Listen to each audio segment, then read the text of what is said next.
Here are 5 unique cars you can get for under $1,500. Wherever in the world you are, the US, UK, Europe, hell, even Spider Island. Now, for that amount of money, you don't have a lot of options. But does that mean you're stuck with a Camry? Or can you get something actually cool? So, what are we looking for? Since you probably don't have a lot of extra cash for repairs, the car needs to be reliable, but not as basic as a Civic. Has to be fun to drive, but not as rusty as a BMW.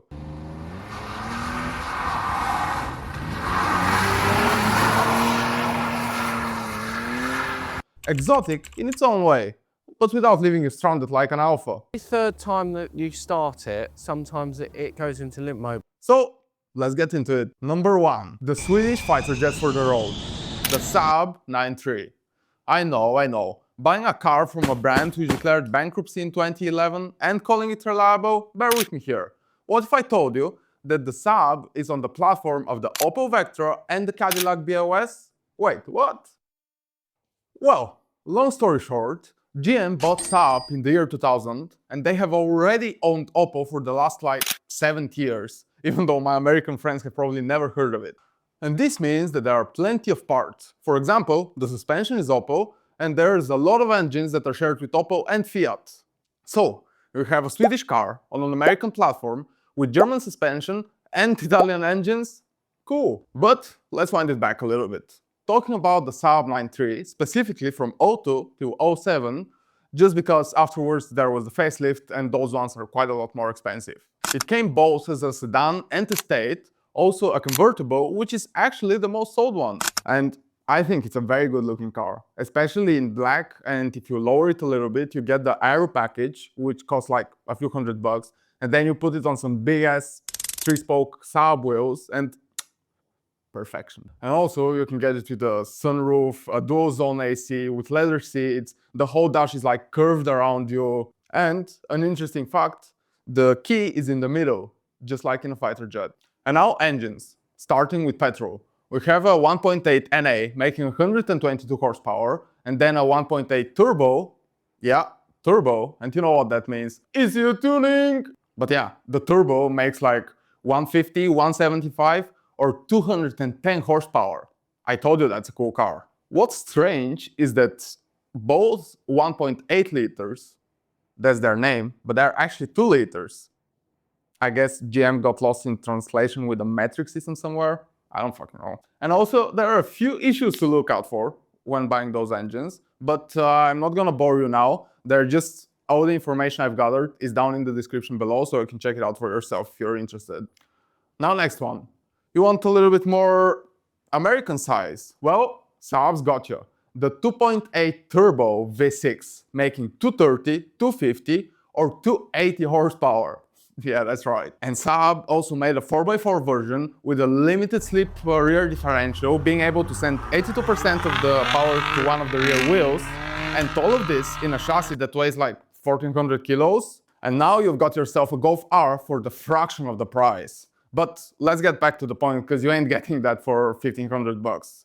But the turbos, you can pick them up every day of the week under the price. But what if you want a little bit more gas mileage and you don't care about the environment? Well, holy diesel. We have a 1.9 TID making 120 or 150 horsepower and a 1.9 TTID, yeah, twin turbos, making 180 horsepower, or the 2.2 TID making either 125 or 150 horsepower. Now, the 1.9 TID is probably your best choice, followed by the 2.2, and I would avoid the twin turbo one if I were you, because they are quite expensive to maintain.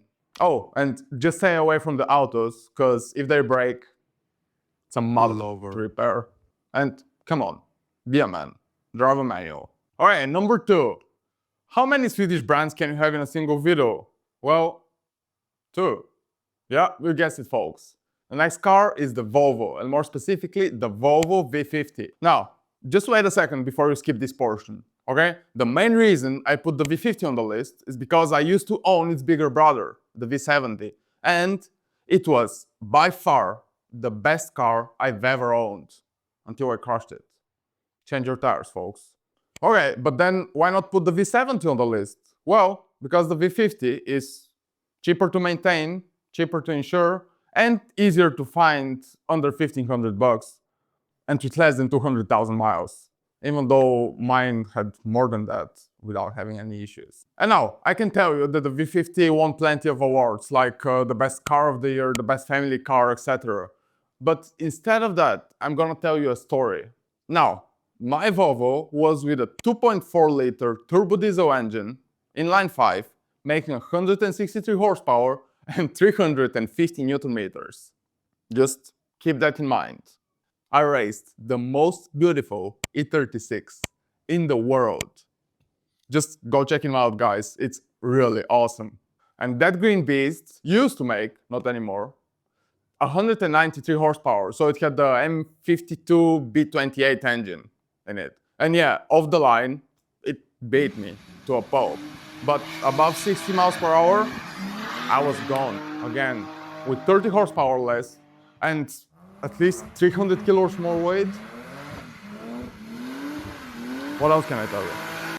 So, I know people say that Volvos are kind of boring, but you can definitely have some fun with them. Okay, I think you get it. The car was brutally fast, unreliable, and the second best car for sex on the list. But let's talk facts. The V50 was on the platform of the Ford Focus and the Mazda 3. And they shared a lot of parts, like suspension, some of the smaller engines, and so on. So this means that parts are relatively cheap.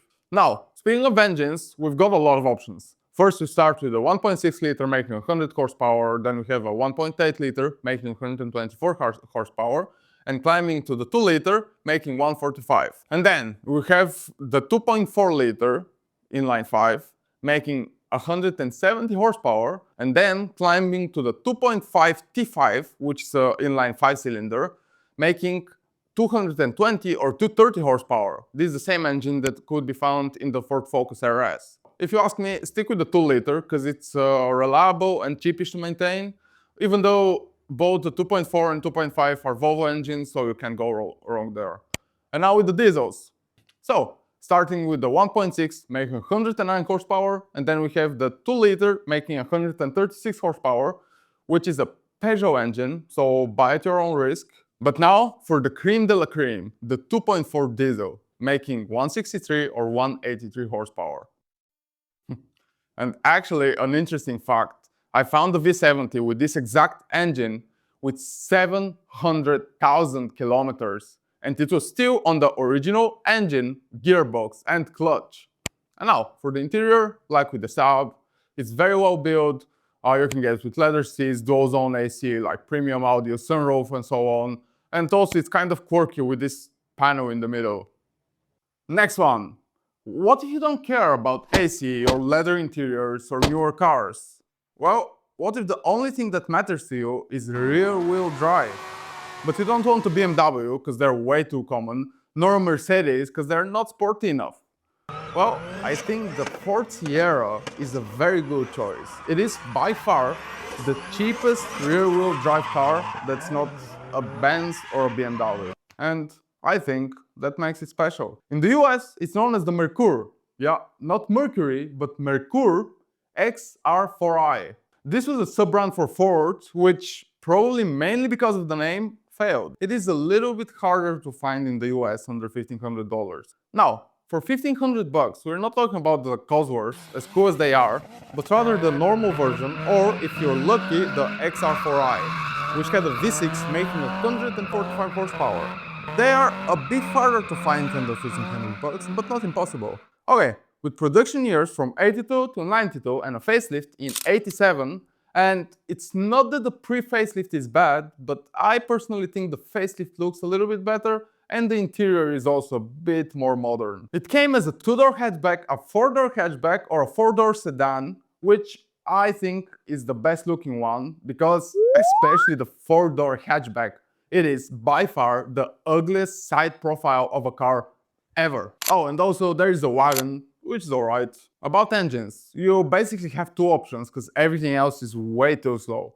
First of them is the 2.8 liter V6 making 145 horsepower, which is pretty respectable in a car that weighs like 1200 kilos, even less. The second option is the 2 liter dual overhead camshaft DOHC making 120 horsepower. Now, I know that it sounds a bit low, but if you weld the differential, it's going to slide like crazy. Oh, and by the way, you can get a 4x4 version, but they are quite faulty, so I wouldn't if I were you. Also, there are some other issues to look out for, but the cars are pretty reliable usually. All the information you can find in the description below. Now, about the interiors, the Ford Sierra's interior is quite Spartan, even though well built. If you're lucky, you can find ones with an AC or electric windows and electric sunroof, but that's pretty much it. I think the Ford is a good choice if you're looking for an older car, something reliable, relatively good looking, and most importantly, rear-wheel drive. Oh, and the cool fact about the car, this is actually the first production vehicle which is engineered to be very aerodynamic, which inevitably brought us to cars like this one. And now, the moment you've all been waiting for, the legend of the 80s. The purple headlights. Wait, what is that in the distance? It looks JDM, doesn't it? Wait, is that a Ford badge in the front? Yeah, well, this is the Ford Probe, and it does look Japanese, doesn't it? The reason for this is because it's on the platform of the Mazda MX-6. So, the Probe was made from 89 till 97 with a facelift in 92. Now, I want to be real with you. This is the least sold car on the list. So it is a little bit harder to find under 1500 bucks, but definitely not impossible. And also, I mean, look at the forms. It's beautiful. I think it's worth it even to pay a little bit more. Okay, so let's talk about engines. As I told you, it's on the platform of the Mazda, so they share engines. First, we have the 2.2-liter NA engine, which made 118 horsepower, and the 2.2 turbo making 145 horsepower. Then, after the facelift in 92, we have a new engine, a 2-liter making 118 horsepower, and also the top of the top is a 2.5-liter V6 making 163 horsepower. It revs to 7,000 RPM and sounds incredible. It's good for a 0 to 60 in about 7.5 seconds. The interesting thing is that the price of those vary quite a lot, but not depending on the engine. So you can find the V6 or the turbo for under 1500 bucks, and you can find both of them for like 7 grand as well. Now, about the interior, it's a typical 80s interior. Fortunately, more Japanese 80s rather than US 80s. And you can get electric windows, AC if you're lucky, but also there are some very interesting interior options, like a full red interior, which looks awesome. And fun fact, Ford actually wanted to ditch the Mustang and make the Probe the new crowd killer, but since it was front-wheel drive, people rebelled because they knew it wouldn't work. And now, the dream of every boy racer, VTEC. Specifically, the B20 Z1, found in the, wait for it, the Honda CR-V.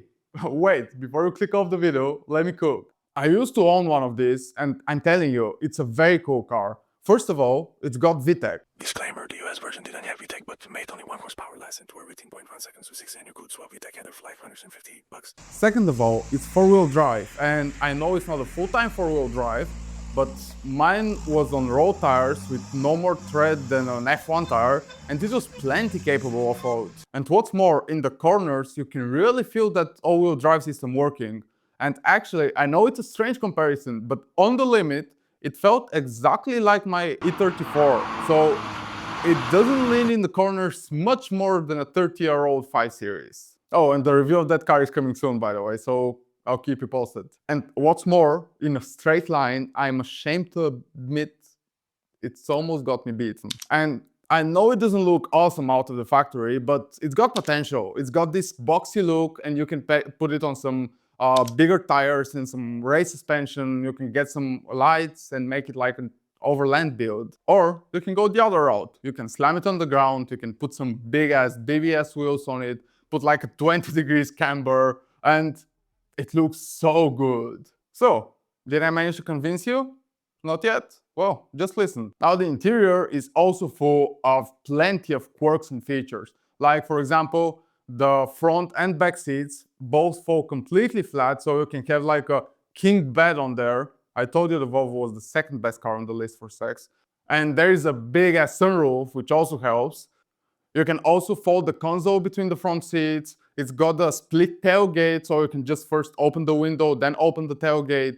And it's literally like a Fisker Ocean in California mode. Oh, and of course, everybody knows about the table in the trunk already. I don't know what to tell you, it's a very good all-around car. You can get it with leather, of course with AC and stuff. This was the pinnacle of Honda at the time. Oh, and fun fact, it's considered to be the first crossover, which means that this is the grandfather of everything that's wrong with the car world today. Well, that's it guys. I know I would love to own any of these cars, but maybe there is a car I've forgotten? Let me know. Also, what are you driving right now? And about the future, I've got some more video ideas, like the best turbo car you can get, or the most affordable way to get yourself into rallying, or what is the cheapest way to get yourself some pop-up headlights. Let me know what you are most curious about. Cheers!